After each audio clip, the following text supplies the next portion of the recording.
Okay, how do you view freelance contract and or gig work? It's a good question. This could be a tricky one, right? It depends on, I think it depends on the story your resume shows, right?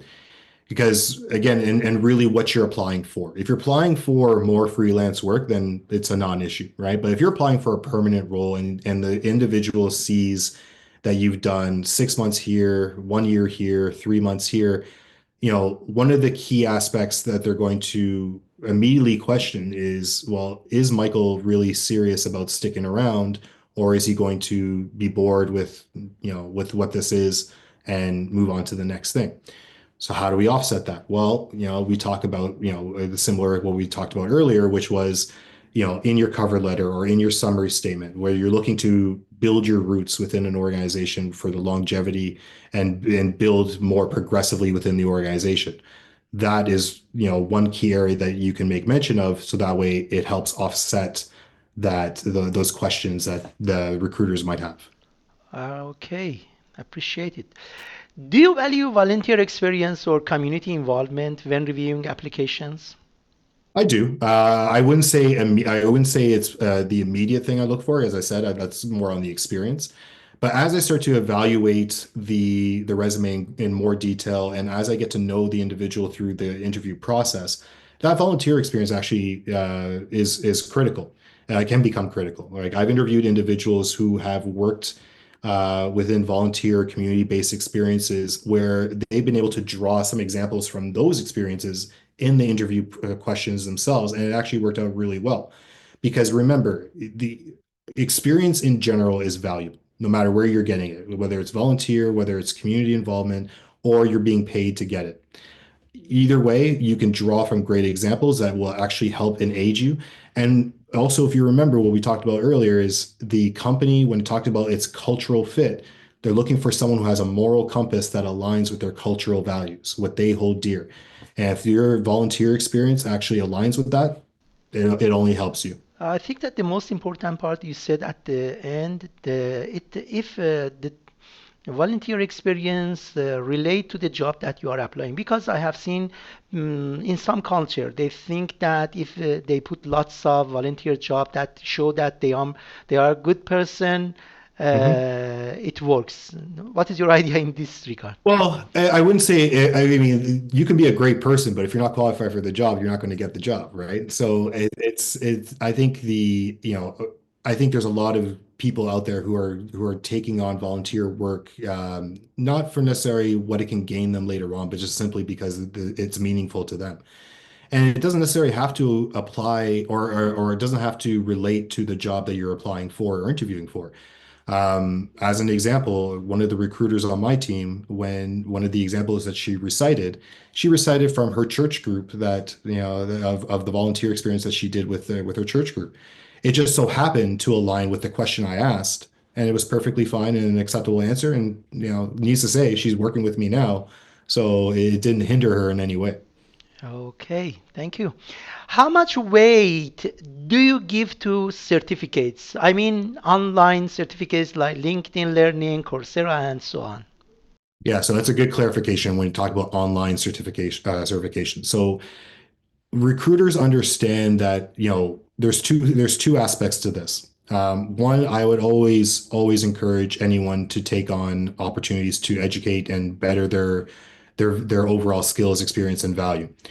But when it comes to LinkedIn Learning and Coursera, unfortunately, they don't have a lot of weight the same way it would through an accredited university or college.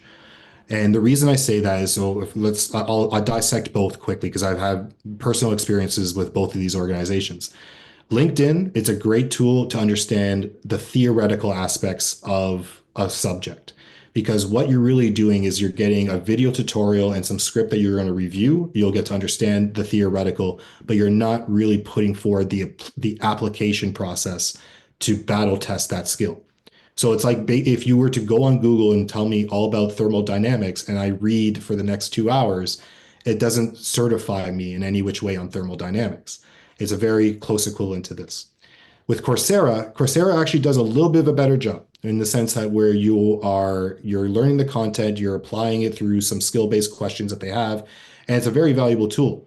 Where it becomes a little bit of a challenge is when you're doing your testing, it's a peer-based testing system, meaning that if I'm learning a brand new subject and you are learning that exact same subject, when it comes to the testing, you and I are, without knowing, are testing each other, are testing, marking each other's tests, but we're both brand new to this subject. So again, we're not getting a vetted process and your applicability of understanding the content. So let me backtrack a quick second.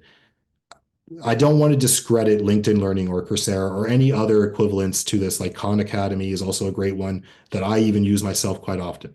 It's great to understand the theoretical nature of the subject. Would I put it on a resume? I would not. I would not put it on mine. If someone wants to put it on theirs, that's perfectly fine. It just would not hold the same weight as someone who sought out a designation, a certification, or a diploma from an accredited institution. Okay, thanks for clarification. Thank you. How has AI, like ChatGPT or resume scanners, changed the way you evaluate candidates? And how do you feel about resume templates or AI-generated applications? Very great question. Yeah, So, exactly. as I mentioned, ChatGPT is quickly, gaining a lot of traction over the last few years, and it's only going to get more and more prevalent within our day-to-day lives. So, first of all, I will say I don't use ChatGPT to screen resumes. I do that personally. Did my recruitment teams. But I'm not at all unaware that when it comes to certain organizations, they might use it. I think it could be a valuable tool, but I think it's still fallible. It's still new enough where you can miss the certain mark. That's why a lot of individuals like myself still actually do the human touch when it comes to reviewing resumes or screening resumes. Now, how do I feel about resume templates or AI generated applications? I think it's a great tool. So if I was an applicant, the very first thing I would be doing is, in that Word master file, upload it into ChatGPT and ask it the basic questions. Can you highlight any formatting, grammatical, or spelling errors, or any other suggestions that could be improved upon? And it will give you not only will it give you the suggestions, it will even allow you to download a version of all the edited changes. So it saves a wealth of time, and it acts as almost like a vetting system for your resume.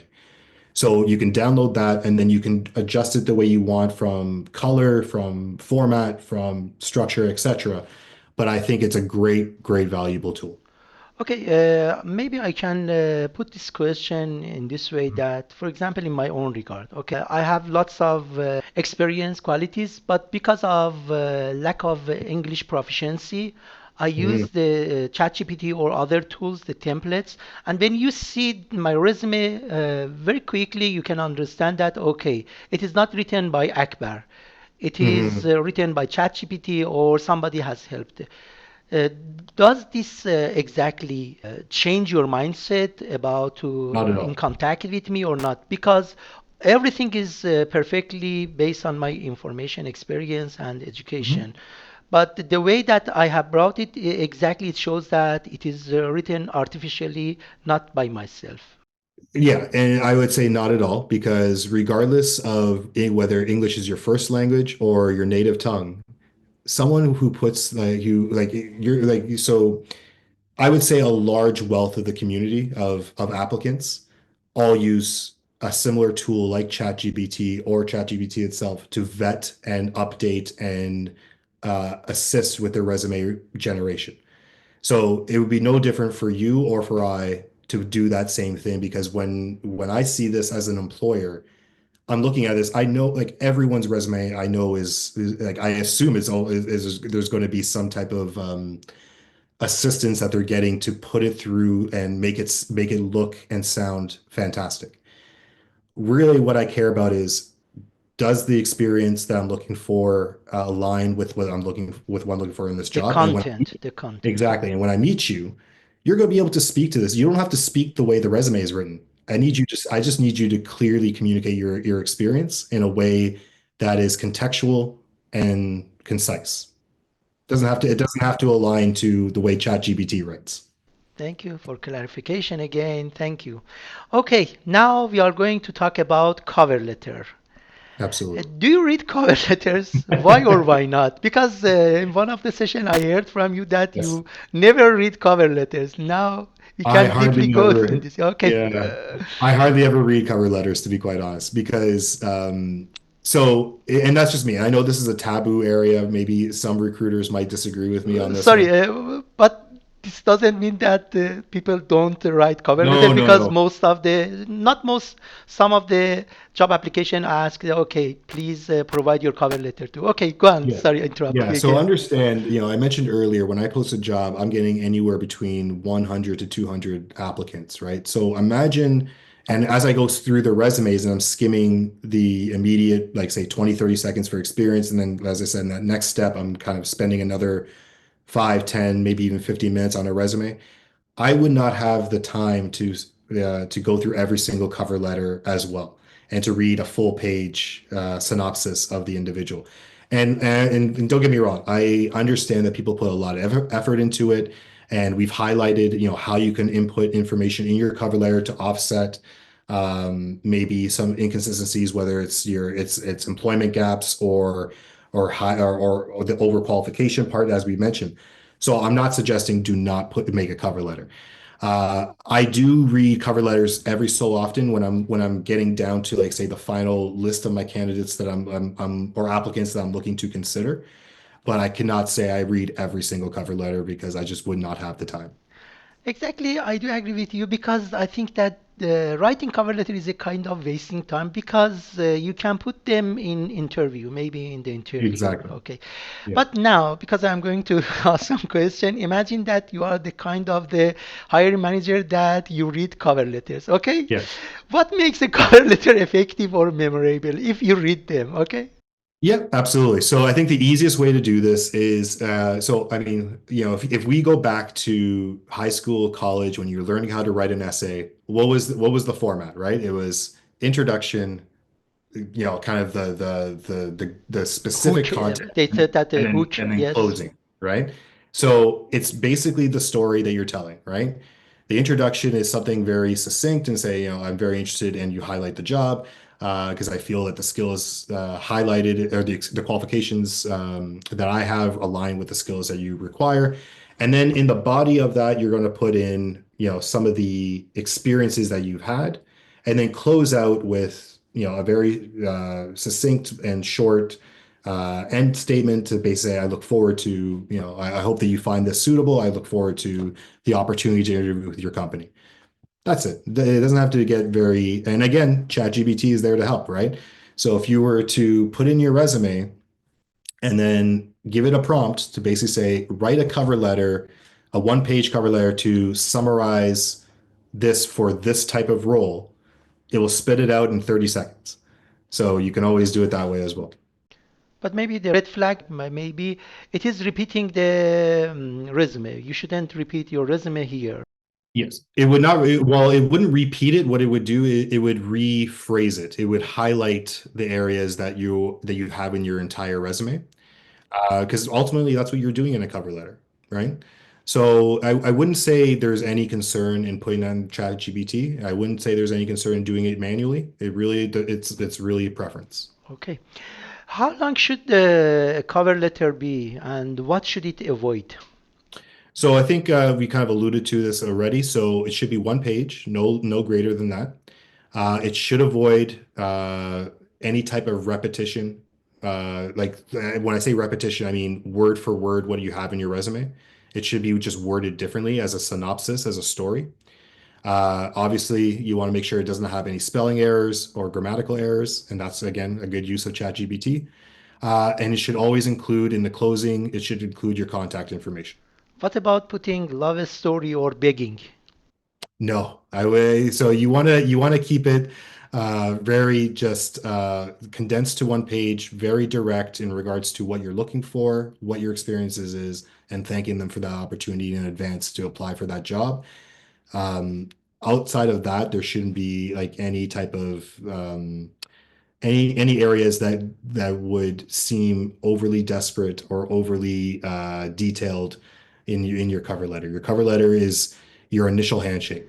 That's Because I have seen essentially. some tutorials and also some resume, they wrote them emotionally, okay, because they Yes. want to catch the eye. Is it good or not? No. Again, we talked about emotional intelligence earlier, right? And knowing what to turn on and when. This is not an emotional conversation. This is um, for lack of a better term, a transactional one, but a personable one. So what you want to be able to do is, highlight your experiences with humility, but with confidence, and do so in a way that is just efficient in how you're putting that forward. Because remember, you're dealing with an individual on the other side of this who's reading it, who's reading that plus many others. So you want to be able just to, really showcase the experiences that you have in that cover letter in a quick way, so that way it leads them to your resume and leads that to the conversation. Dear hiring manager, please, please hire me. I am a good fit. I would Okay. avoid that. I would avoid that. Can a strong cover letter make up for a weak resume or vice versa? No, I don't think so. I think the two should be aligned. Your cover letter and your resume, and again, the more important piece of this is your resume by far. Your resume should have gone through many different versions of fine tuning and making sure that it's absolutely perfect. And your cover letter should just match that. And again, using tools like ChatGPT, using individuals in your network that can take a review of it, that would be willing to give you feedback. Those are the people, and those are the tools you want to be able to use. So I wouldn't say one makes up for the other. They should be equal. Okay, thank you. The next part, we are going to talk about online applications and portfolios. First Yes. question, is it more effective to apply online or in person today? Well, I think for the most part, online applications are really kind of that make up 99% of all type of applications. Very little opportunities to apply in person the way we did, many years ago. So I would say always online. The reason being is when you apply online, it goes into their database, and now they have it saved and they can actually pull it up and they can review it. When you apply online, there's way too many nuances that can happen. So first of all, if Akbar, you're the hiring manager, I come into your company and I'm looking to speak to you and looking to speak to hiring manager. Well, you might be busy, you might be in a meeting, you might be away on vacation. I may not get the chance Or to speak to you are not in good mood? you, or maybe you're not in a good mood. Exactly.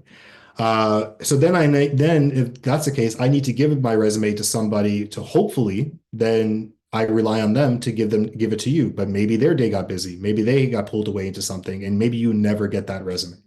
Always apply online. Okay, thank you. How important is an online presence or portfolio in your industry?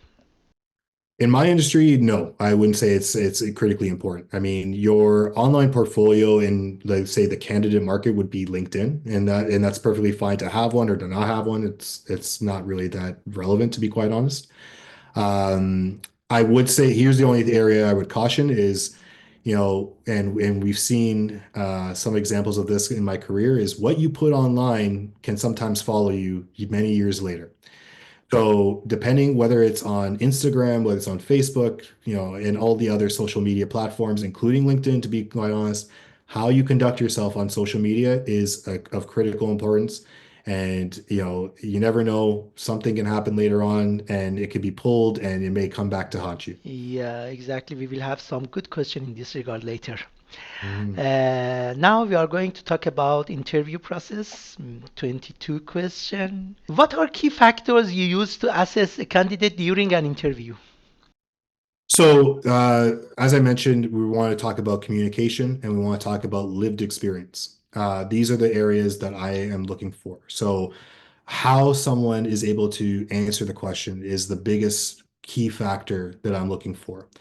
Because, the way a typical interview would run with me is it would be approximately about an hour. When I introduce, when I set up the interview with you, I'm going to tell you exactly how it's going to be laid out. I'm going to ask you to do a quick walkthrough of your resume for me. So you are presenting the story to me. From there, I'm going to get into the questions, like, tell me about a time when, or maybe even highlight some areas that I have circled on your resume. And then I'm going to close the interview by allowing 10 to 15 minutes of time where you get to lead and ask me any questions you might have. That's typically how an interview should be structured.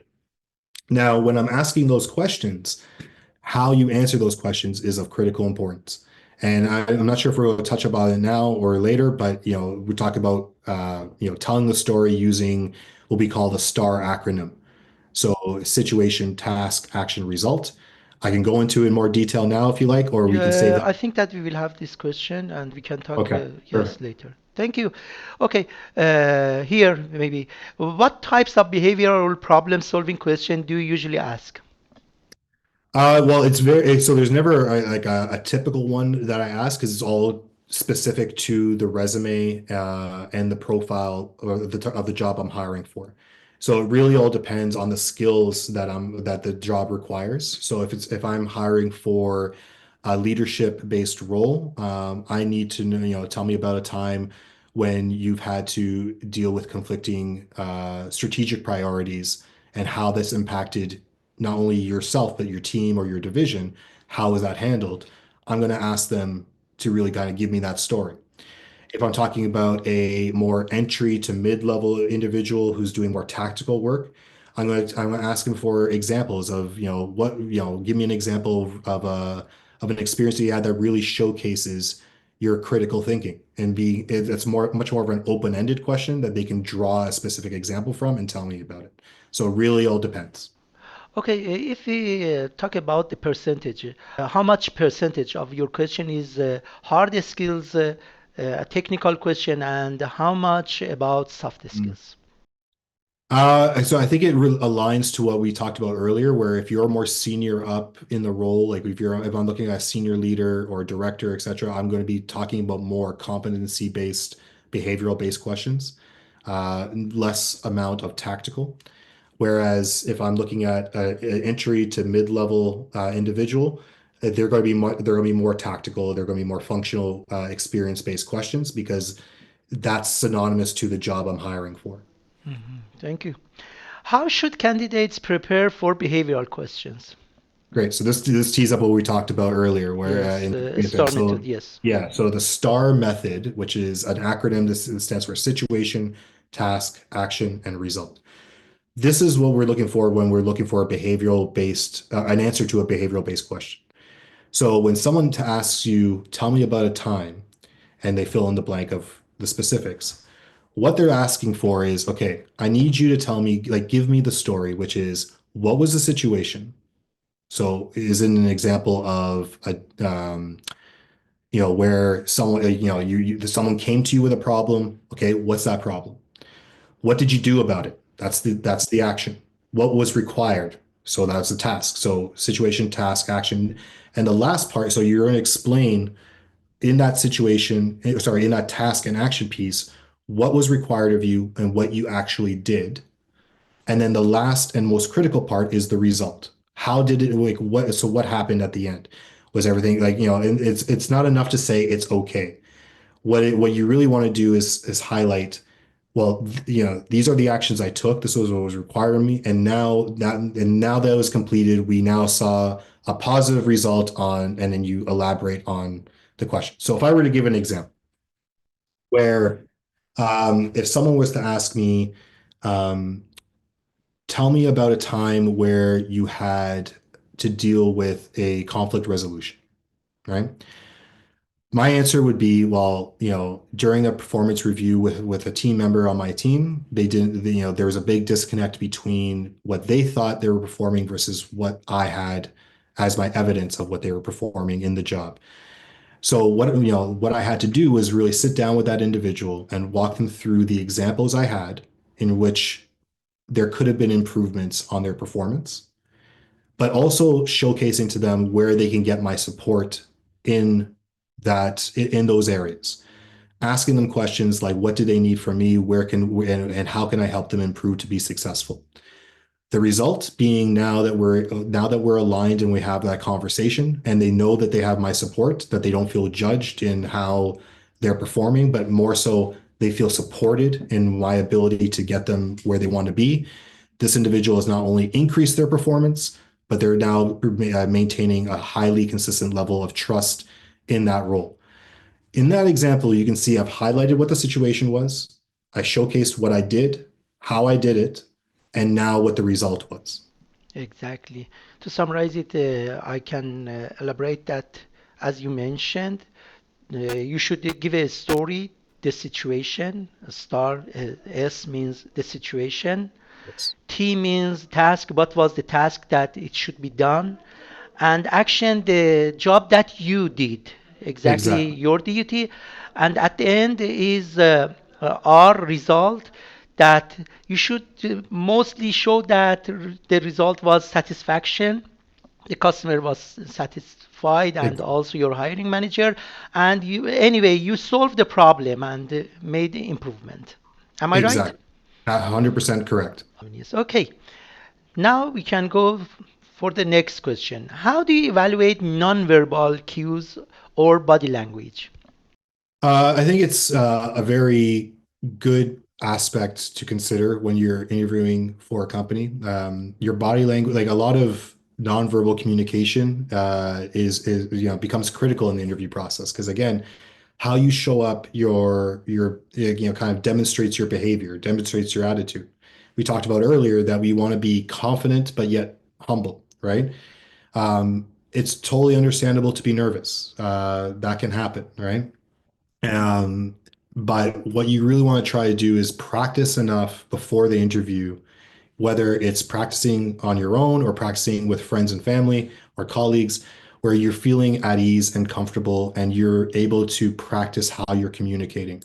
So when you're communicating, you want to, just again, do so in a succinct way, calmly.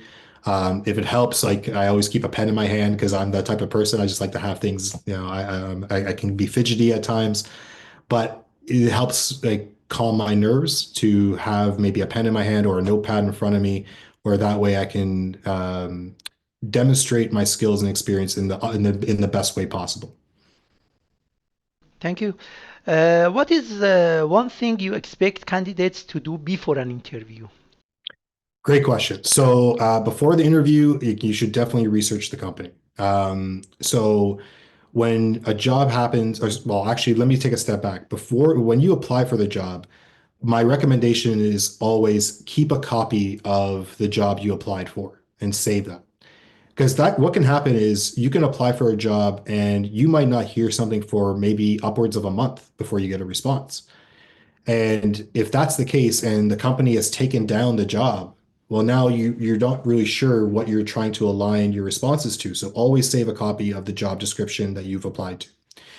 Now, once you've done that, research the company. And what I typically do is I'll go on their website, I'll check on the About Us section. Okay, are they a company that sells a product?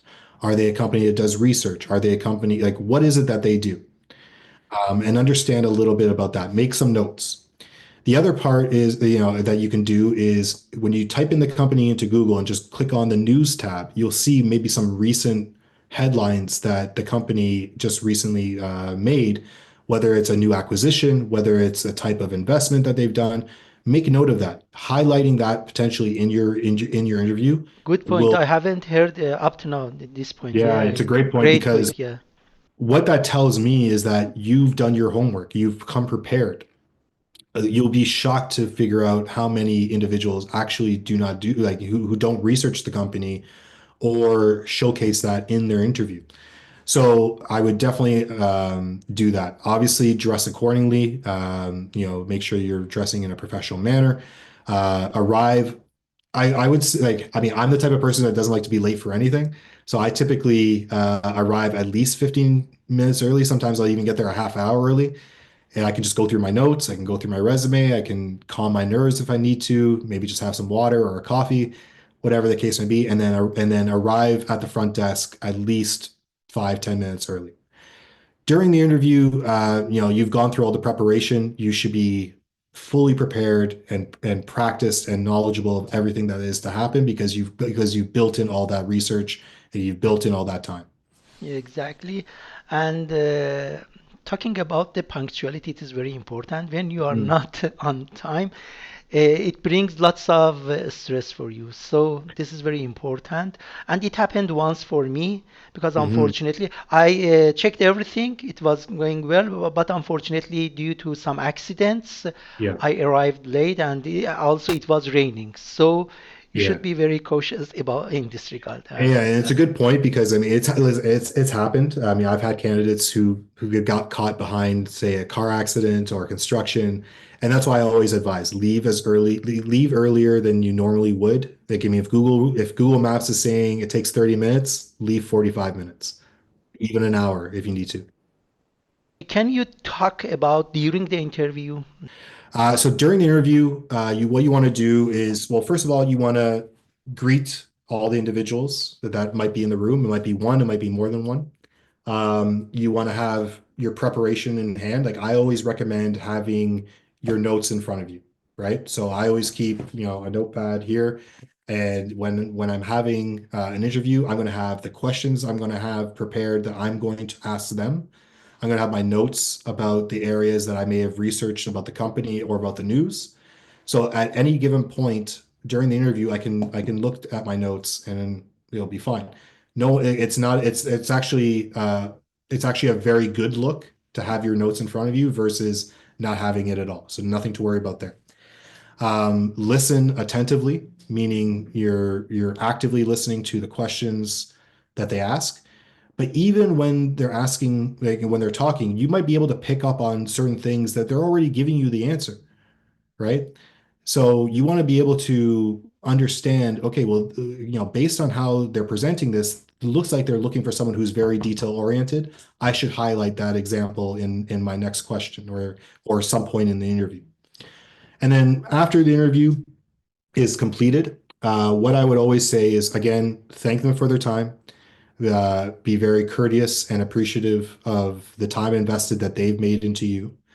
I always recommend closing the interview. And what I mean by that is, you hear in sales where you always, you make the close, right? What this is basically a quick sentence to basically say, I want to thank you for your time, Akbar, for considering me for this role. I hope my skills and experiences have demonstrated satisfactory to you. Specifically, when you talked about, the need for someone who's very detail oriented, and I highlighted some of the examples I gave you during during this conversation. And I hope to hear from you soon. And I thank you again for all the time that you've spent with me today. That's closing the interview. Regarding closing the interview and I mean follow up, Yep. how long do you recommend? The same day or next day or 2 days, 1 week? Like sending a follow-up thank you email. Yes, follow up thank you letter. It could happen as quickly as you getting to the car. It does, this could happen anytime. I would recommend doing it late, like, if you you get home, it gives you that time to reflect on how everything went, right? I would say craft the email then and then send it. Even later that day, it doesn't matter. If the next day is not too bad, but beyond that is going to it doesn't look good. So I would say either the same day or the next day. And I have a bitter story in this regard. I had an interview about maybe 5 or 6 years ago, and it was great interview, and I thought that it is working very well. But there were lots of applicants there, Yes. so. And the lady told me that we will inform you maybe in 2 or 3 days, and it was in downtown.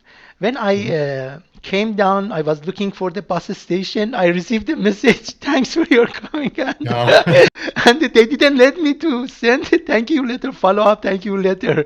And it was so embarrassing for me, really. I have never forgot this situation, and I think that it is not good. What do you think about it? Yeah, no, listen, it happens. It's even happened to me. I remember I had that same experience where I had an interview and it seemingly didn't go well for them. And by the time I got to my car, I got the rejection notice. I'm like, okay, well,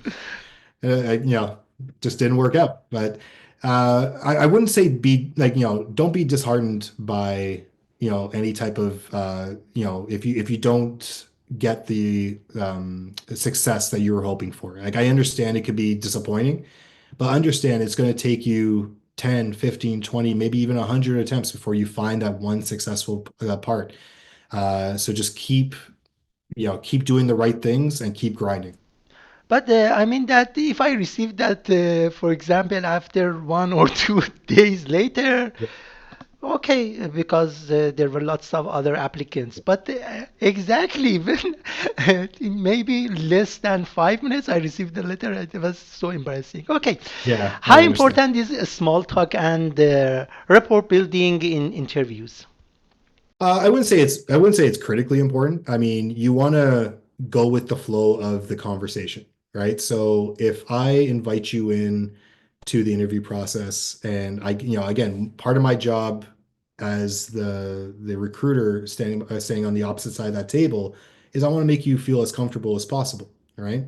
Because I want the best version of Akbar of interviewing for this role that I have. So, I bring you into the room and we're getting set up, I might ask you like, so how's your day going? How was the drive? Was like everything will work out okay? And be engaged in that. Like, it was great. Like, no issues. I'm happy to be here, things like that sort. Just go with the flow of the conversation. Okay, not private questions. Okay. Do you mind if candidates bring notes, or you talked about it, or refer to their resume during the interview? No, I don't mind. In fact, I encourage it, right? Because as I said, like having notes and referring to your notes or referring to your resume demonstrates the fact that you prepared for this interview and you're able to speak intelligently to the questions I'm asking. It does not hurt you at all. In fact, it actually helps you. So I always encourage bringing notes and bring additional copies of your resume with you in case they may not have. Okay, for example, I go like this. For example, some people stick notes. I mean, virtual, not in Mhm. person. And Yes. you notice that okay, they are cheating a kind of from the notes on their laptop somewhere. What Yeah, about no, in this no, regard? no, that is perfectly fine. Here's what I would say. Like, having notes on some of the areas that like I said, that you researched and things of that sort, that or areas of your resume that you want to highlight are perfectly fine. Even if you had them virtually on your screen and you're referring to them, that's perfectly fine. If you're reading them word for word, as if you're reading a script, then that's I would say definitely not. Because again, what they want to do is they want to understand the lived experience that you've had, and I can understand that through the conversation that you've had because I can tell whether or not you're reading off a script or you're just telling me from recalling from memory the lived experience that you've had. Because the lived experience is your experience, not the script. So I would not recommend doing that. Exactly, like the professors or teachers Exactly. that they have their notes in the class and, as you mentioned, Yes. referring to them. How important English proficiency or accent in your evaluation? Well, English proficiency, I would say, is likely important. Again, it all depends on the job. Accent is of no relevance. As an example, I mean, I grew up with my family immigrated from Italy to Canada, so I grew up with Italian parents who have a very thick accent even to this day, and individuals who I work with, all like there's half that are from Canada, half that are from host countries that have accents. The accent is of no relevance. How you communicate your English proficiency should matter, right? It doesn't have to be expert level, depending on the role, I would say that like, sometimes, again, if we're talking about senior level individuals who are looking to get in, and again, how critically important communication is, that might be a bigger factor. But I wouldn't be shy about the fact that someone has an accent. Okay, thank you. How can candidates express confidence without seeming arrogant? That's a good question. It's a very delicate balance, and I think it kind of showcases through just how your personality is structured, right? I mean, when I communicate the accomplishments I have in a conversation or an interview, I'm not trying to overdo it. I'm not trying to embellish it. I'm going to speak to it as part of the conversation, and I'm not going to do it in a way that is, um, I guess, boastful. And what I mean by that is if you ask me, well, tell me about your HR experience, I'm just going to be it's a general question. So I'm going to be very succinct. I'm going to be like, I got 20 plus years of experience, more specifically in recruitment, organizational planning, and compensation, amongst various others. But if there's any areas of, specific areas that you want to uncover, I'm more than happy to talk it through. But if you had asked me, tell me about your experience specifically in compensation, and then I start to inject other areas into the equation that have nothing to do with compensation, it seems like I'm trying to force more detail in there. Stick to the question, answer the question, give context where it's needed, and that's it. Arrogance can happen either through your behavior, like how you're holding yourself, like how you're presenting yourself, or it could happen through the information you're giving. Just as I said, be respectful, be humble, be confident in your accomplishments, and answer the questions that they ask you without over embellishing. Great. Okay, moving next question. What role does a candidate's understanding of your company's mission, vision, and values play in the interview? So I think it's a great question. I think it goes into the research that we recommended earlier, right? So when I'm looking at the organization that I'm applying for, and they tell me, okay, well, Michael, we have an interview set up for next week. That's my job now. I'm going to spend, whatever amount of time is to research that company. So we talked about what do they do, what have they done in the news, but I also want to research, what are the core values or the mission vision that they have for that company, because one, I want to be aligned to what they are looking for, right? But I also, like, as much as they're interviewing me for this job, I'm interviewing them to see if this is the job I want. Do I align with this company? Is this the right fit for me as well? And that's a very fair statement to make. So when I'm making my notes to understand what the company stands for and their core values, I'm putting those in my notes. And in the event, if a question comes up where I can integrate that and an example of that, of my experience aligns with those values, that's where the preparation of work really comes into play. And I think it's a very good, strong point to get in the habit of researching. Okay. Another question is, can you briefly explain what each of these terms exactly mean from your point of view? Sometimes definitions are a little confusing. Mission, Right. vision. Can you very simply explain exactly what are they? Absolutely. So very simply, the mission is, what does the company set out to do, right? If you go on any famous brand that you like, whether it's your favorite clothing line or your favorite sports team, whatever the case may be, if you go on the corporate website and you go into the About Us section, you're going to see their mission statement. It's really what they do. Vision is, very closely related. Sometimes a company might just have a vision statement. They may not have a mission statement, but the vision is what they set out to do for now and into the future. And then the values are the core principles of how they conduct themselves as an organization. Every company pretty much has these, and every company has them uniquely to themselves. You would see a lot of similarities amongst different organizations, but that's really how they conduct themselves. So if you think about this really, really easily, a mission is what they do, a value is how they do it. That's really the critical difference. Great, thanks for clarification.